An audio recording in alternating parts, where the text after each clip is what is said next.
The stretch from 50 to 60 is the most financially consequential 10 years of your whole existence, and the majority of people spend it executing the incorrect things with remarkable consistency. Here is what nobody reveals to you about that window. The mathematics does not merely reward individuals who began early. It penalizes individuals who botch the final approach at a magnitude that savings rate by itself cannot repair. Today, I am walking you through precisely why your 50s represent the moment the entire story either comes together or collapses, and I am going to demonstrate the specific mechanisms, not cliches, not generic suggestions, the actual levers that distinguish the people who retire comfortably from the ones who end up quietly spiraling at 68. The median retirement savings for Americans age 55 to 64 is $185,000. That is not a misprint, not average, median, the figure that represents the individual in the precise center of the distribution. Meanwhile, the sum Americans consider they require for a comfortable retirement in 2025 is $1,026 million. So, the typical individual within a decade of retirement possesses roughly 1/7 of what they believe they require. And most of them are still assuming the issue is that they did not begin soon enough. That is the incorrect diagnosis, and an incorrect diagnosis produces the incorrect treatment. I have spent the previous decade operating my own business, surrounded by accountants and tax attorneys who handle people's finances every single day. I have multiple hundreds of thousands of dollars invested personally. And what I have discovered from the tedious documents, the SEC filings, the actual actuarial tables, is that the 50s are not a decade of catching up. They are a decade of not destroying what you already possess. That distinction sounds subtle. It is not. By the way, I constructed a free early retirement calculator because most online versions are mathematically flawed. It uses BlackRock and Vanguard logic to reveal the specific vulnerable points in your plan, and I only request your email to deliver the report so I do not retain any of your financial data. Link is in the description. Here is the central analogy I want you to carry in your mind for the next 20 minutes. An airplane lifting off requires a minimum runway distance to achieve the velocity needed for flight. Too brief a runway, and the physics do not care about your aspirations. You simply do not clear the trees at the boundary. Your 50s are that runway. Everything prior was constructing the plane. Everything subsequent depends on whether you actually become airborne. The decisions executed between 50 and 60 determine your takeoff velocity, and here is the reality nobody states aloud. You can shorten your own runway with completely legal, financially conventional, deeply foolish decisions. Shorten the runway, and you do not clear the trees. We will revisit that. In a few minutes, I am going to reveal the single most counterintuitive danger to your retirement. A risk that has nothing to do with how much you accumulated and everything to do with calendar luck. But first, here is why the savings landscape is even more fractured than you imagine. Over half of American households, 54% indicate having no dedicated retirement savings whatsoever, according to the Federal Reserve Survey of Consumer Finances, which means the instant you even possess something saved, you are already ahead of the bulk of the country.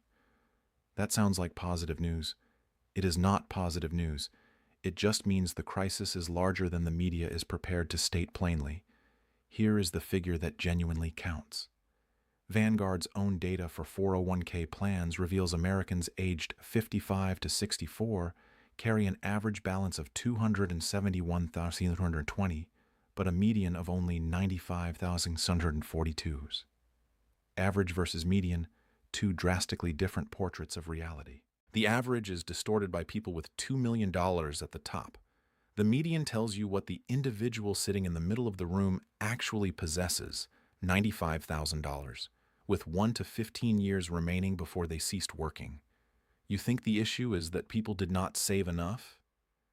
The genuine issue is that most people do not understand what they actually possess, what they actually require, or what the gap actually resembles in practical terms on the ground. The arithmetic is not theoretical.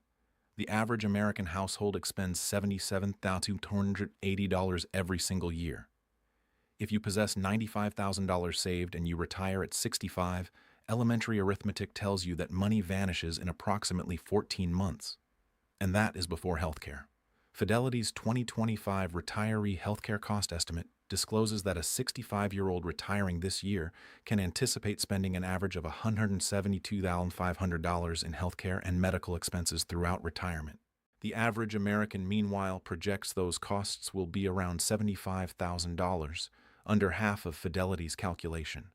When Fidelity initially started monitoring these figures back in 2002, the estimate was $80,000. We have observed a 115% surge in just over 2 decades. And this is where it becomes truly fascinating. 1 in 5 Americans say they have never contemplated healthcare needs during retirement. And among Generation X, that figure climbs to 1 in 4. These are not individuals who are careless. These are individuals who are hopeful in a manner that the data does not justify. They are constructing a financial plan with a massive void in the center of it. And the void is the magnitude of a new automobile every 4 years for 20 years. Fidelity's estimate does not even encompass long-term care expenses. The $172,000 that is merely the Medicare bills, the co-pays, the prescriptions, nursing home, memory care, physical therapy from the things that deteriorate when you are 82. Those are supplementary. 69% of people reaching 65 today will require some form of long-term care during their lifetime. So, we are discussing a cost that the majority of individuals will encounter, that practically nobody has prepared for, that the primary estimate does not encompass. A friend of mine, I will not mention his name, observed his father retire at 62 in reasonable financial condition. The figure on paper appeared adequate. Then his father suffered a minor stroke at 71, not devastating, but sufficient to necessitate assisted living. The family was not equipped. His mother had to sell the residence. His father lived another 11 years. The runway they assumed they had was not the runway they actually had. Now, here is the encouraging news concealed in all of this. If you are in your 50s, and particularly your early 50s, there is a specific mechanism the government established that most people actively disregard. When you reach your 50s, you become qualified to make larger contributions toward your retirement accounts. These are called catch-up contributions. If you contribute the annual limit of $23,500 plus your catch-up contribution of $7,500, that is a total of $31,000 in tax-advantaged money you could be channeling toward retirement each year. As of 2025, workers aged 60 to 63 can contribute an extra $11,150 to their 401k each year through a new enhanced catch-up provision. So at 60 to 63, we are discussing a possible annual contribution of $34,750, all tax-advantaged. Most people are unaware this exists. But now you might wonder, is that truly going to shift the needle that much? Let me provide you an answer that is not ambiguous. If you begin making those maximum catch-up contributions at $50,000, $31,000 a year, and you generate a 7% average annual return over 15 years, that is approximately $800,000 from contributions and growth alone. $800,000 for executing the most mundane legal government-sanctioned thing imaginable. No PICs, no crypto, no leveraged ETFs. Only 15% of people aged 55 to 64 even maintain a health savings account. And of that group, more than half are unaware it can be utilized as a retirement savings instrument. The catch-up contribution plus HSA combination is the most potent 1-2 combination available to someone in their 50s, and almost nobody is delivering both punches. Remain with me, because this following segment changes everything. By the way, hit subscribe if you appreciate the content, otherwise YouTube's algorithm may never display my videos again. You believe the threat to your retirement is that you do not have sufficient money saved. The actual threat is that you could possess exactly the correct amount of money saved and still exhaust it before you pass. And the mechanism accountable for that is something called sequence of returns risk. And it is the most undervalued financial danger that exists for people in the decade before and the decade after retirement. Here is the scenario. 2 people, identical age, identical starting balance, identical average return over 30 years, identical withdrawal amount, different outcome. One concludes the simulation with $3 million. The other goes bankrupt at year 26. The sole variable is the order in which the favorable and unfavorable years arrive. Sequence of returns risk is the threat that the timing of investment losses early in retirement will permanently diminish how long your savings endure. Unlike general market risk, sequence risk specifically impacts people who are withdrawing money from their portfolio. When you liquidate investments during a downturn to cover living expenses, those shares are eliminated forever and cannot participate in any recovery. This is worth absorbing for a moment. During your earning years, the order of returns does not matter greatly. A 20% loss followed by a 25% gain yields a comparable result as the reverse because you are not extracting money out. But once withdrawals commence, early losses compound in a manner that later gains simply cannot reverse. Research by Wade Pfau estimates that approximately 77% of a portfolio's final retirement outcome can be explained by the returns of just the initial 10 years. 77%. Let that register. The first decade of retirement is not one chapter among many. It is the dominant determining factor in whether your money endures as long as you do. And your 50s are when you are advancing directly toward that window. Sequence of returns risk is most severe in what researchers label the fragile decade, the 5 years before and 5 years after retirement commences. During this window, the portfolio is typically at its maximum size. A severe market downturn can eliminate years of accumulated gains very rapidly. Unlike during the accumulation phase, there are no future contributions to average down the cost basis. Once withdrawals commence, compounding transitions from working for you to working against you. A man named George, a composite constructed from real case patterns I have examined, not anyone specific, retired in early 2007 with just under $900,000 in his 401k. He was 62.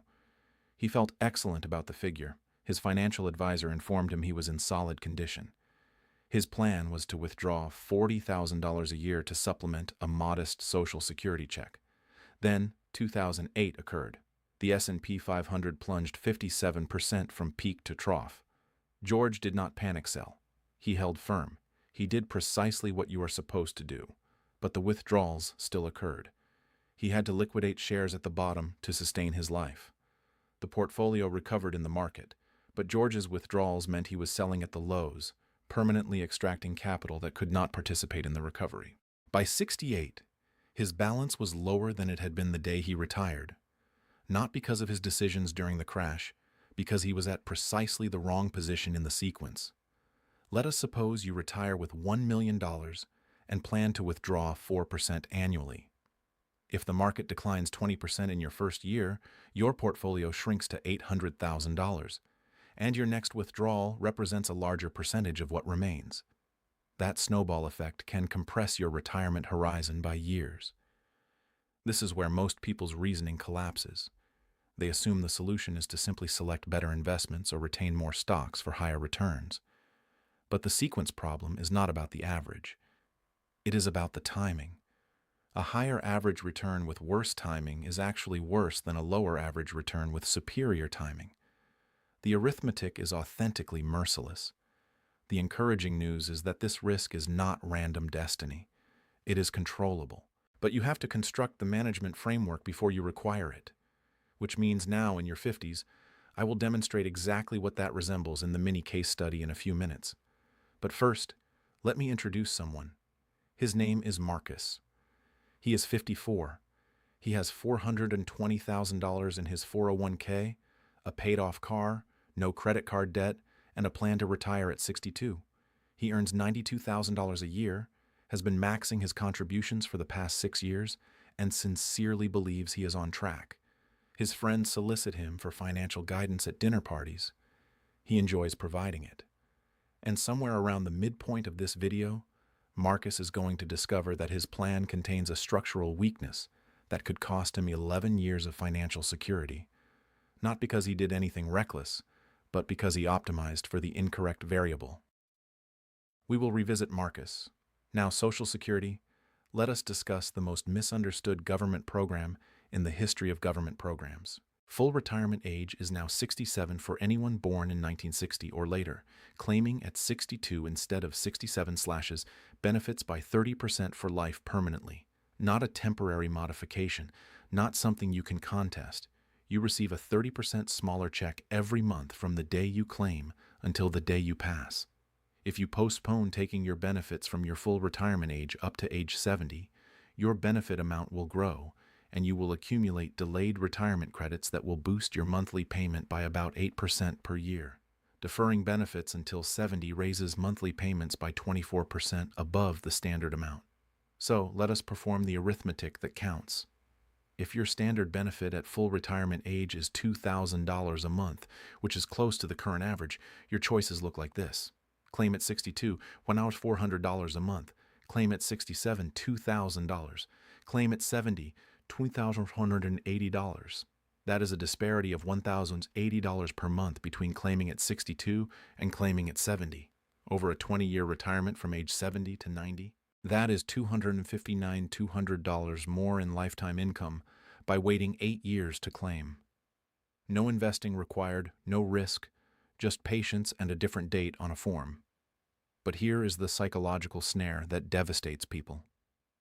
They monitor their account during their 60s, and they observe the market fluctuating around. They fret. They think, I should start taking Social Security now while I can. That impulse is exactly backward.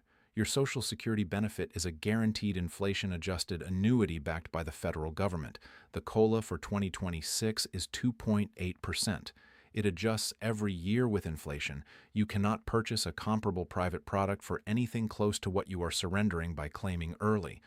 Most people believe the Social Security decision is a question of when to initiate the income stream. It is actually a question of how large a permanent income floor you desire for the remainder of your life. Those are fundamentally different questions with fundamentally different answers.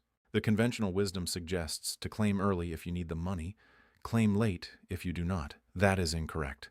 The proper framing is claim late if you can conceivably avoid claiming early because you are purchasing the most affordable inflation-protected longevity insurance that exists. Your other assets carry market risk. Your Social Security benefit, if you wait, does not. There is a woman in Minnesota I encountered this case in a Morningstar paper who claimed at 62 because her husband informed her they needed the money to pay down the house. They did not actually need the money.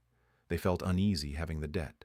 So they permanently reduced her Social Security by 30% for the following 24 years, until she passed at 86 in exchange for paying off a mortgage 8 years sooner.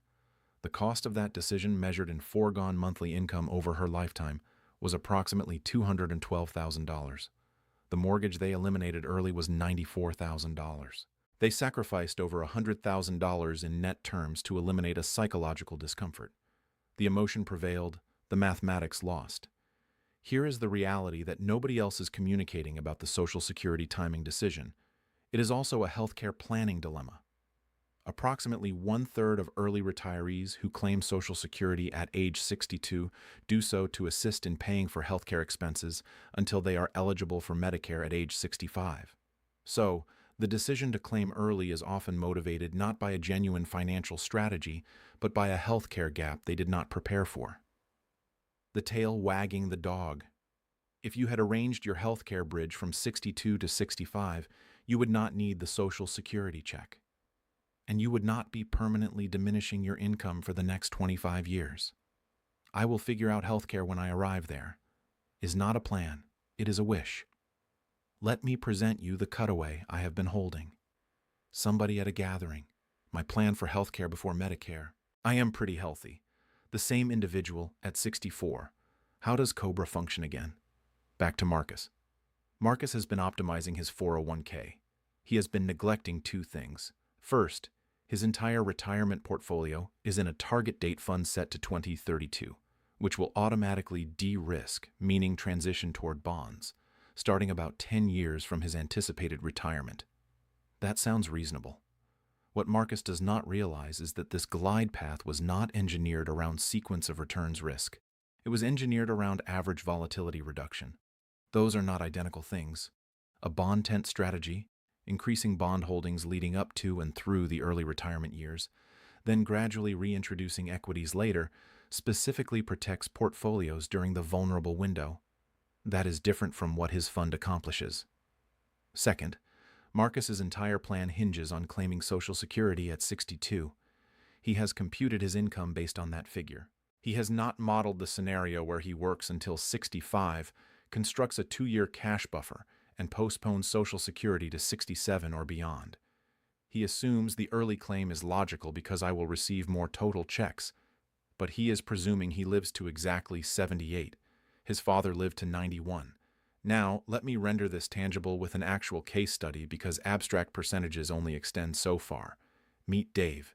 He is 52 years old. He has $380,000 in his 401k.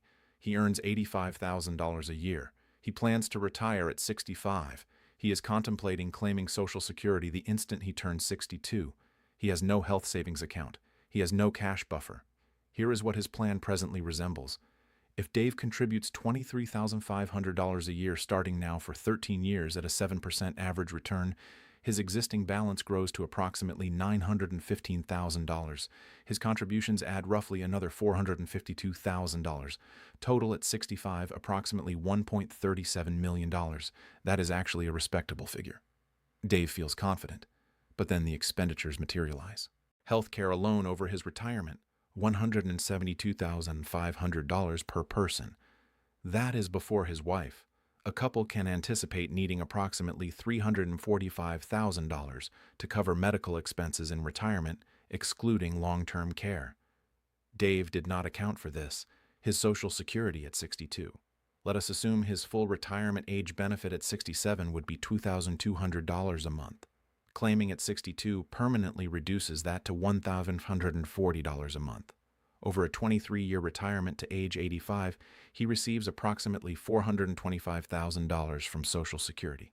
If he works until 65, postpones the claim to 67, his benefit remains at $2,200 a month. Same 20 years, $528,000. He forfeits over $100,000 on the table by claiming early. And that is without even counting the $660 per month difference compounding over years 67 through 85. Now, the sequence of returns. If Dave retires in a market down year and does not possess a cash buffer, he is compelled to sell shares at depressed prices in year 1 of retirement. Say the market declines 15% in year 1. His $1.37 million becomes $1.16 million before he touches it. He requires $45,000 to live on. He liquidates shares at the low. Now he has $1.115 million. The market recovers, but the shares he liquidated are gone. They do not participate in the recovery. The compounding operates against him. Over 20 years, this single unfortunate timing event, not a poor decision, a poor calendar, could cost Dave between $150,000 and $300,000 in terminal portfolio value, depending on the recovery trajectory. The version of Dave that implements 3 changes, maxes catch-up contributions to $31,000 per year, constructs an 18-month cash buffer before retirement to avoid forced selling in a downturn, and postpones Social Security to 67 or later, ends up with roughly $450,000 more in lifetime income and portfolio stability. Same occupation, same salary, same market returns, different decisions about 3 specific variables. There are precisely 3 levers that count in your 50s. Not 12-3. Contribution rate, specifically maxing catch-up contributions while you still can. Asset allocation glide path, specifically structuring the fragile decade so you are not compelled to sell equities at the bottom when withdrawals commence. And Social Security claiming age, which is actually the most affordable guaranteed income you can acquire. And most people surrender it with a form they completed at 62 because they were anxious. Everything else, the trending stock tips, the real estate crowdfunding apps, the option strategies your brother-in-law references at Thanksgiving, is noise stacked on top of the foundation. Repair the foundation first. I am in my 50s. I can afford to be aggressive. That sentence uttered with complete sincerity has terminated more retirement plans than any bear market in history. Aggression at 55 without a sequence of returns buffer is not courage. It is merely an unprotected exposure to a risk that cannot be reversed by time. You are out of the stage of life where time corrects mistakes. A 30% market decline at age 35 and a 30% decline at age 63 are not equivalent events. At 35, you purchase more on the way down. At 63, you sell to eat. Completely different physics. This is where I bring it home. Marcus, remember Marcus? Marcus runs the figures after a conversation with an actual fee-only financial advisor, not the variety who gets compensated on commissions, the unexciting variety who charges a flat fee and does not care what you purchase. Marcus discovers he needs to do three things differently. He needs to postpone Social Security to 67 minimum, which means modifying his retire at 62 timeline. He needs to construct a 2-year cash buffer before he ceases working so that he does not access his equity portfolio in a down year. And he needs to redirect 20% of his bond allocation into a more aggressive position for later in retirement, not earlier, to compensate for the growth he requires to sustain withdrawals for potentially 30 years. Marcus still retires. He just retires 2 years later than anticipated, with a structurally robust plan instead of a figure on a page that feels correct. His dinner party friends still solicit him for financial guidance. He provides them slightly different guidance now. Mock financial advisor voice because I cannot resist. Look at 62. You collect the Social Security. Grab the money while you can. The government might not possess it later. Translation: your advisor is optimizing for the emotional satisfaction of having a check arrive in the mail, not for your actual lifetime income. Those are different optimization objectives. Here are the 3 things you execute with the information in this video. First, if you are 50 or older and you are not maxing your catch-up contributions to your 401k, all $31,000 per year or $34,750 if you are 60 to 63, you are leaving the most tax-efficient accumulation window of your life unutilized. This is not aspirational. This is the mathematics of the catch-up window that closes the instant you retire. It is the final time the government provides you a lever this powerful. Employ it. Second, construct a cash buffer of 18 to 24 months of living expenses before you retire and maintain it completely separate from your investment portfolio. This is your sequence of return shield. Maintaining 1 to 3 years of living expenses in cash or short-term bonds means you do not have to liquidate investments during a downturn. This provides your portfolio time to recover without locking in losses. It is the simplest defense against the largest structural danger to your retirement, and it costs you almost nothing in terms of lifetime return. Third, do not claim Social Security before you have exhausted every option to postpone it. Run the break-even. Calculate the lifetime income disparity. Factor in your health, your family longevity history, and whether your spouse will benefit from your higher earning record. The difference between claiming at 62 and 67 can surpass $100,000 in lifetime income over a lengthy retirement. That is not insignificant. That is a vehicle or a decade of travel, or the peace of mind of never questioning if you miscalculated. Lazy investing constructed more fortunes than crypto memes. And the most difficult part is that none of this requires you to be brilliant. It requires you to be patient in a system that constantly makes patience feel counterproductive.